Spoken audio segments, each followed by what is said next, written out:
Hello everyone and welcome to this week's newsletter.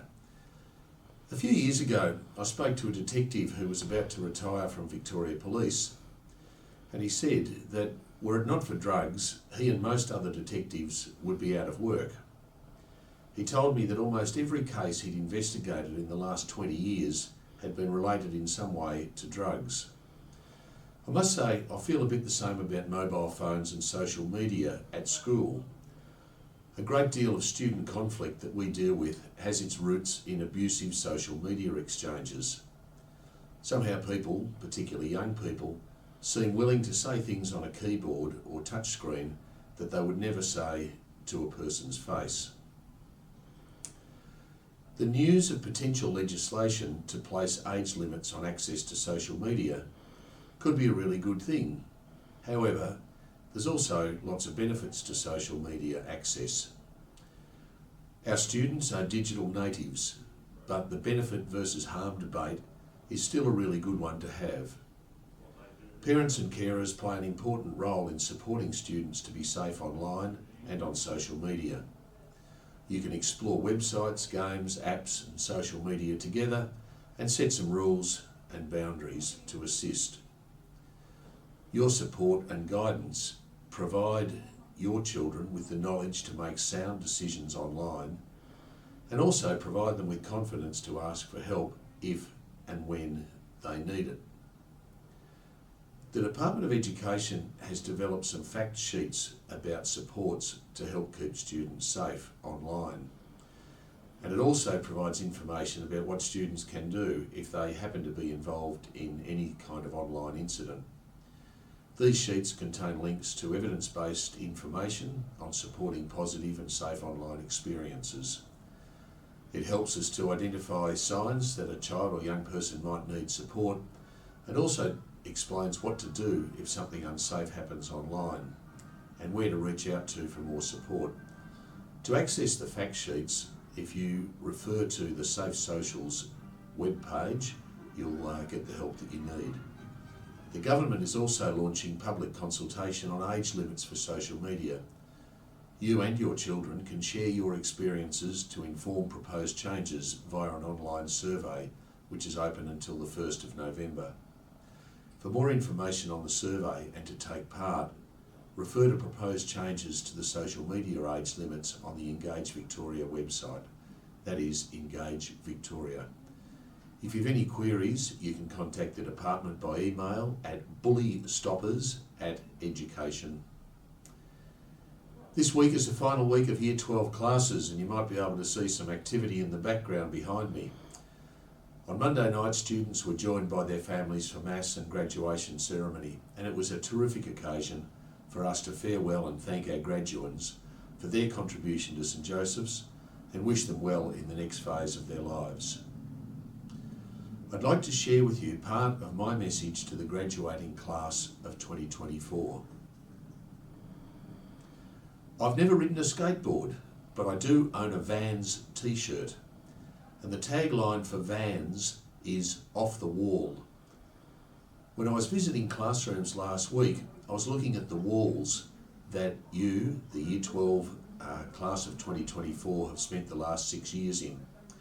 There's lots of posters on those walls, and they talk about compassion. We always consider the impact of our words and actions. We embrace diversity and stand up against discrimination. We look out for others. The posters talk about innovation. We strive for the highest. We're open-minded. We support others. And integrity. We're accountable. We're upstanders. We call out inappropriate behaviour. We show respect for ourselves and our environment. And it struck me that what you've been challenged to do in the last 6 years is get those things off the wall and get them into action. And this doesn't change when you graduate. The challenge is the same, to get stuff off the wall and get it into action. Our world is in the worst ecological shape of all time. It's also the most fractured in a geopolitical and socio-political sense than it's been since World War II. We can see this in the Middle East, in Europe, in the South China Sea, and we saw it in Korawa on the weekend. We can see it in increasing insularity and protectionism by governments across the world.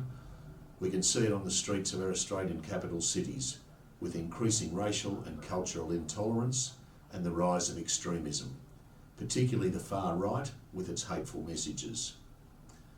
There's never been a time when good people, particularly good young men, are more needed. You are those good people.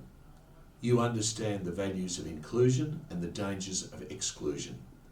You understand that selflessness brings happiness. You understand the importance of challenging injustice. What I don't think you fully understand yet, though, is just how powerful you are. If our world is to be a safe and inclusive place for everyone, then it has to be you that makes it that way. You have the power to make these changes, locally, nationally, and internationally. But you don't have to go big at the start and try and make big changes to the whole world yourself. There's a powerful story of Mother Teresa of Calcutta being told as she helped one person, "But Mother, it's just a drop in the ocean," and her replying, "The ocean is made of drops." Please never forget that your ATAR, your apprenticeship, your trophies, your bank balance don't and won't define your success as a man. Your commitment to others does and will. You're well equipped for the challenge of life beyond St Joseph's. You're an exceptional group of young men, and we have great expectations of you. God bless you all. Last week we welcomed grade 6 students enrolled to commence in 2025 into the college for testing. Sitting in the gymnasium with more students than are in some of their entire primary schools can be pretty daunting, but the boys did extremely well and appeared very settled, which is a great sign for 2025. The data from these tests plays a really important role in helping us to meet the needs of each young man from the commencement of his time at St Joseph's, commencing early next year. Last Thursday evening, our annual VCE Art and Technology exhibition was held in the Pat Burke Gallery. The quality of work was exceptional, and I was delighted to announce 2 winners of the Principals Acquisition Award.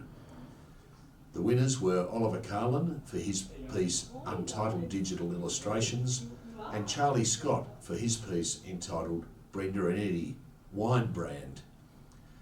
While the exhibition had an upbeat and happy vibe, there was a tinge of sadness in that it was the first exhibition since the death of our friend and colleague Anne Condon, a long-serving art teacher and great supporter of this event. The next day, last Friday night, the College Parent Network hosted the annual fashion dinner at Mount Denise Estate. Again this year the event was a sellout and it was terrific fun. It was also a significant fundraiser with almost $20,000 raised, which will go towards supporting the community in Kenseka, Uganda. Specifically, it will help establish a science teaching facility in the secondary school there. I hope you've enjoyed this longer than normal website, and I'd better get going now and go and spend some time with these Year 12s. God bless.